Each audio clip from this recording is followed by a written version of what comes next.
It was ahead of its time when it first came out, but nearly 40 years later, can a modern reader still enjoy Secret Wars? Woof woof! Hey guys, it's me Marcus aka the Mad Dog, and we're back with another video. Written by Jim Shooter and illustrated by Mike Zack and Bob Layton, the first issue of Secret Wars was published by Marvel Comics in May of 1984, with the 12th and final issue being released in April of 1985. And the heroes and villains of the Marvel universe have a battle on their hands like they've never faced before. That's because the Beyonders transported them to a purpose-built world where they're tasked with destroying each other to be granted whatever prize they can think of. But with disputes between factions and everybody scheming against one another, being the last person standing is easier said than done. We're jumping into the art section now, and I'm always a bit apprehensive when I'm reviewing something from the 80s because I feel like that was the most experimental time in comics. But Secret Wars just has a really classic feel to me, especially when it comes to the art. However, and yeah, this is going to be the first nail in the coffin to all the old boys that are watching this review, but the art very rarely left an impression on me. This isn't like when I reviewed Crisis on Infinite Earths last year, where George Perez has that style where it feels like he respected what came before, but still wanted to push it to new heights. Instead, it feels like Secret Wars has this textbook style that's very similar to other books that came out from this era. The lines are clear, they have detail, and all the characters have their iconic look. But at the same time, besides seeing all these characters together, there's very little that it does that really helps it to stand out, unfortunately. I know, maybe that makes me not a real fan. I am fully prepared for people to not agree with me on this review, but I even set my expectations going into this that it wasn't exactly going to be like a book that was coming out today, and I still feel like I was left wanting more. To give it credit though, because I really don't like being negative when it comes to art, but what this does really well is manage the space. When there are countless characters in the panel, they're all still given some attention. No one's just standing there idly, and what I really like from this era is just how exaggerated all the movement is. Whether it be a facial reaction, a punch, or even just somebody pointing, all of it is dialed up to 100, which just feels right when we're dealing with superheroes. I also feel like because of the way that books were illustrated back then, they managed to tell a lot with just a single panel. That's a skill that I feel you don't really see harnessed as much anymore because books are given a lot more time, so in a way it felt both like a blessing and a curse because you got so much story on every single page. But I am still disappointed that I didn't really enjoy the art as much as I wanted to. I know Bob Layton and Mike Zack are two legends within the industry, but I really just wanted to give me honest opinions on this. And everybody has a different style, a different preference, and as somebody who's a more modern reader, this is honestly the way that I felt about it. But there's every chance that you might have a different experience with it and I'm completely wrong. I just don't really mesh well with those stories that leave out bits of the background and it feels like they don't really have that polish that a modern book would. And yeah, I'll admit it is a bit unfair of me to hold that against Secret Wars, but I can only approach this as a modern reader. And at the end of the day, this book must have done something right, which is the reason why people still read it today. But if you did want to pick that book up, you can get it for a little bit less with the discount codes that we've got from the channel's sponsor,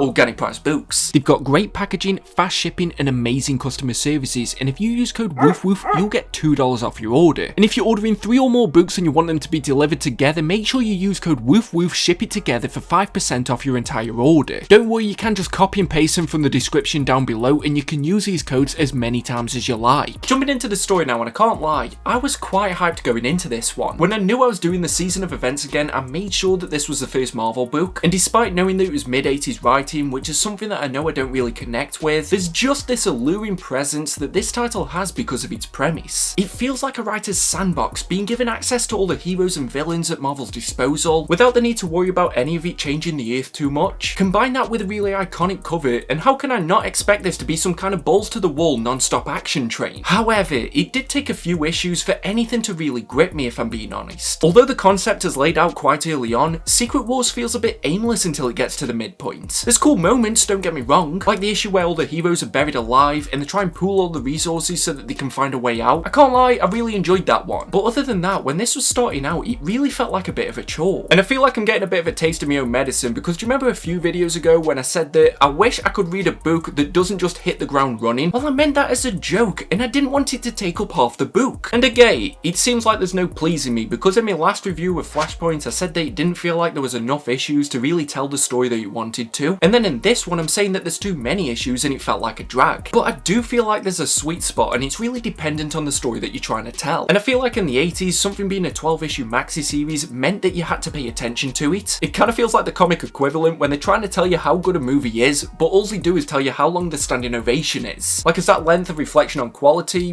What's the game plan here? One thing that I can say though is that slow start actually did work to its advantage towards the end, because it really felt like this was a book that had a snowball effect. So the longer I was reading this, the more I did find myself enjoying it, which I guess is better than the alternative. And something that I did really enjoy early on was the divide between the different superhero teams. The X-Men becoming their own sort of corner was a really interesting development as well, and I loved how the majority of their arguments with the Avengers or the Fantastic Four basically just boiled down to them saying, oh, it's because we're mutants, which back in those days, it might have been. But seeing the heroes waste a lot of the time trying to figure out each other's plans rather than focusing on the big objective at hand was a really interesting development that I didn't expect. And because of that, I really enjoyed it. I thought it was just going to be 12 issues of the heroes fighting the villains, so to have a book that's been out for nearly 40 years and it still surprised me even for just a couple of issues, I really respect that. Like that scene when Spider-Man infiltrated the X-Men base and then all of a sudden he found himself in a race to get out of there. That was one of the smaller, standout moments that I think a big event like this needs. It's crucial to have that because it can't just be big action moment after big action moment or hero always going against villain. And for a book that for the first half I was really struggling to engage with, I like that it had that layer because it really helped me to stay focused. But it's also a bit weird when it comes to the characters because I feel like there were a lot that I enjoyed and they really got big moments to shine, but then I just feel like there were a lot of others that were completely wasted. Yep, I'm talking about pretty much every villain that wasn't Doctor Doom, Galactus or the Beyonder. Sure, over the course of the 12 issues, characters like Doc Ock or Creel got the odd decent moment here or there, but they're mostly just lumped all together as the villains. Especially with how many issues there were, I feel like they could have been given a bit more of the limelight without it ever really taken away from anybody else. But the whole Kang thing felt like it was something that was only done for shock value. When it first happened, I was like,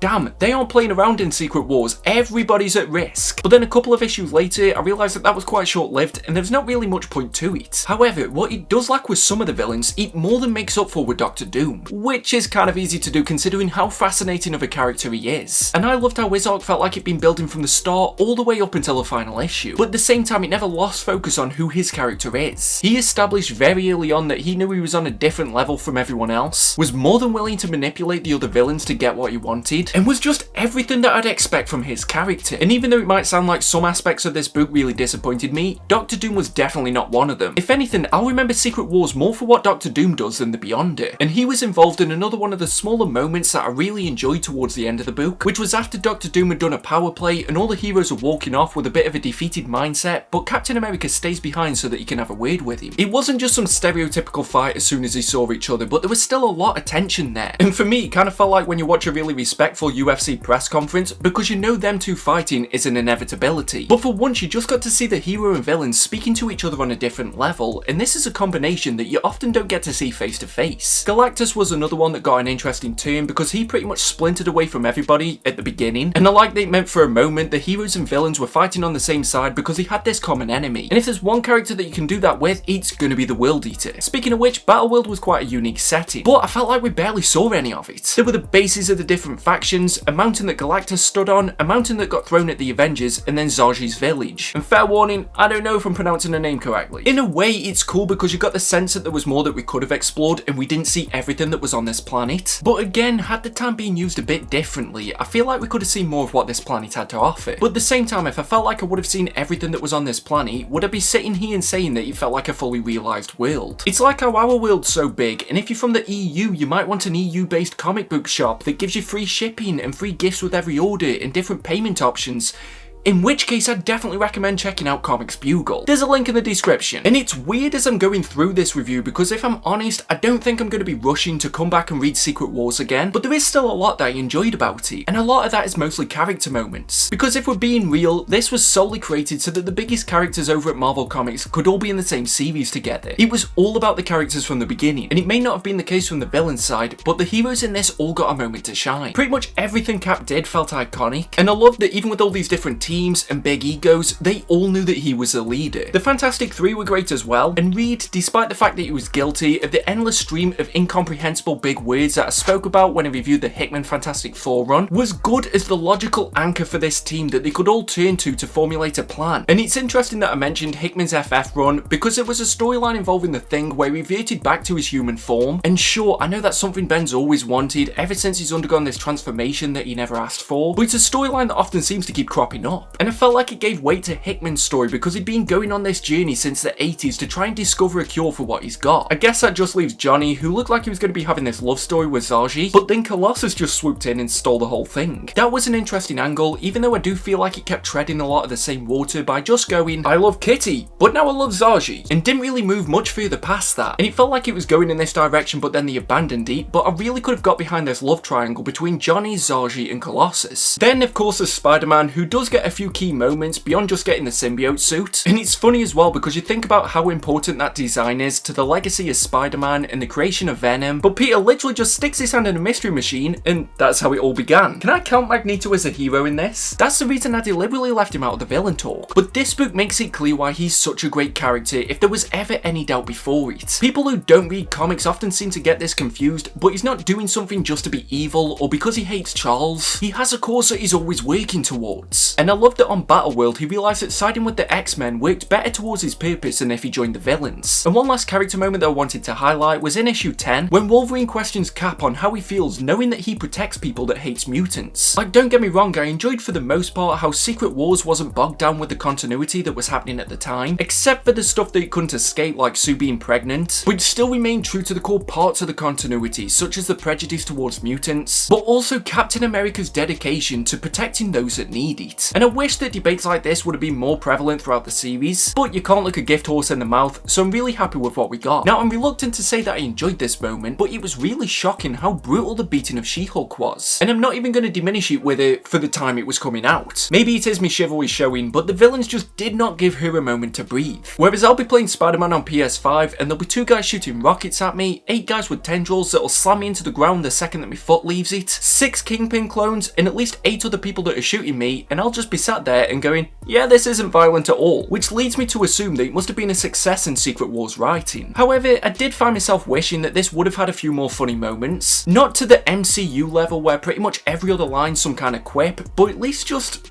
something. The only thing I remember finding funny, and it's probably for the wrong reasons, but at the end of issue 10, there's a note from the narrator that says that the battle's over, but in the very next box he tells you that it's not true and you need to buy the next issue in 30 days. I get the feeling if I was an editor, that would be me. Like, I am not afraid of begging to get a sale. Like, I'll do it right now. Buy my merch, please. I really need some money. Go over to maddogcomics.com and you can pick some up. See? Not afraid of it. And if you've got to this part of the review, you're probably wondering why I've been so complimentary to different parts of Secret Wars if overall I felt a bit negative about the experience. And the reason for that, and I knew it was likely to happen before I started reading this, but it was just way too fucking wordy for the sake of it. Every time I've made this criticism in the past, the subsect of the internet that seems to believe that comics died after Crisis on Infinite Earths just seems to come out of the woodwork, which really makes the hours on YouTube fun. Seem to confuse that for me saying that I want books to just be pictures and I don't like the words and I don't like reading, which couldn't be further from the case. I wrote a book, that's how much I love words. I just don't need to know the thoughts of absolutely every single character that's featured in a panel, when I can look at the art and the expression that they're giving and pretty much assume what they're thinking, or have a 2-page recap of everything that's happened, be continuity within the story in every single issue, which yeah, I get at the time when this was being released, people weren't really too afraid of jumping into a series at issue 8. But why not just do this on a previously on page? Why does it need to be part of the story? And honestly, around the halfway mark, I pretty much started skipping all of the narration boxes and all of the thought bubbles in panels where there was more than one character. And I think that's one of the reasons why I enjoyed this so much more around that point. And if you think this is just me being super nitpicky, there would be a panel with all of the same characters and settings as the one just before it, and the narration box would say a few moments later. Who is that for? Are there genuinely comic readers that don't understand the passage of time? I'm one of the dumbest readers that I know, but even I normally assume that panels are set sometime after the panel that I just read. Don't get me wrong, there's stuff I like about the charm of older comics, but there's also a lot that just irritates me. You know, if this review didn't make it obvious. And I've just accepted that this element of Silver and Bronze Age comics is just something that I'm never really going to start to like. So yeah, it was an interesting experience revisiting Secret Wars. Being that I wasn't alive when it was first released, I think that has drastically affected my perspective on on it, and I'm always one of those credit where it's due type of guys, so I can't close out this review on a negative, and I have to respect it for the fact that this really was the first of its kind. Event comics weren't a thing before this, so as much as I might be bagging on some of the elements of the 80s style, it was still interesting to see how different this is from any other event that's been coming out recently. Which is why I wish I could have been reading comics when this first came out, because I understand why this had such a massive impact. There are tons of iconic moments in the introduction of Spider-Woman in the symbiote spider suit, and this still does work on a base level, and when I think about it, because of the fact that there was no framework that they could build off, this could have ended up being an absolute train wreck. So it does deserve to be remembered and respected, but people often forget that a title being important isn't the same as it being enjoyable. And if you're someone like me and very basic dialogue and narration that just seems to be happening all the time really isn't something that you vibe with, you might be better off swerving this one, and I think that's something that's always important to remember. So I think that hurdle of the writing style is one that you really need to decide on before you pick this up. And I kind of wish that they would do a modern remake of all 12 issues and just skip out a lot of the unnecessary words. Because the story beats within this are great, but if the words that they're using annoy me, well, that's kind of detrimental to any kind of written work. This is my final verdict.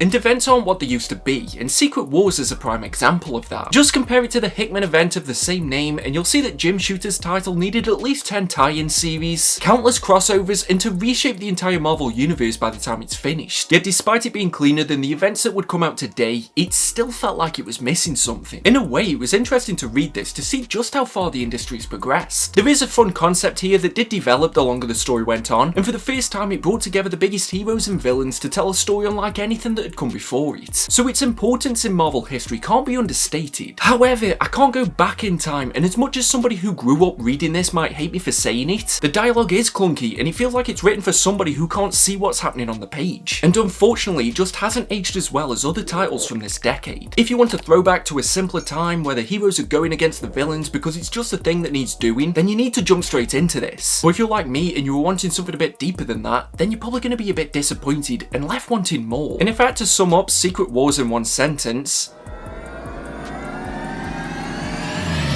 you can probably just read a synopsis for this if you don't already have that nostalgia. So that's a video, hopefully you enjoyed it. Until next time, just make sure that you stay safe and stay mad all you dogs. Woof woof, see you at the next video.